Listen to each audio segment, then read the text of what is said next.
David Martin is at the Pentagon tonight. And David, I know investigators have been searching for anyone who may have known Major Hasan. That's right, Katie. And a former classmate of Hasan's has now come forward to say that 2 years ago, when they were studying public health together, Hasan could get very hot about America's war on terror.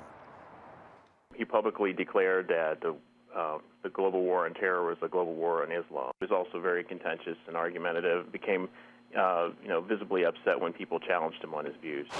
Investigators have located a shooting range near Fort Hood where Hasan practiced in his spare time, as well as the gun store, where a few weeks ago he bought the murder weapon, a semi-automatic pistol which carries a clip of 20 rounds and is known on the street as a cop killer. It's part of a dragnet which includes hauling away the dumpster at the apartment where he lived, as investigators sift through the debris of a military career gone horribly wrong. To apartment manager John Thompson, what made Hasan stand out was his faith. No question in that. Religion was everything to him. His modest apartment has been searched, his computer and cell phone seized. Investigators are now trying to run down all his contacts and the websites he visited. Texas Congressman Michael McCall has been briefed on the investigation. He appears to be an individual who has become more radicalized as time has gone on. And so the question is, did he become radicalized on his own in a homegrown capacity, or was he communicating with others who facilitated this process? As a psychiatrist at Walter Reed, he specialized in disaster psychiatry.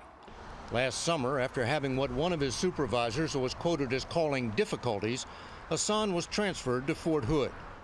Soon after he arrived, he filed this police report accusing another soldier of defacing his car.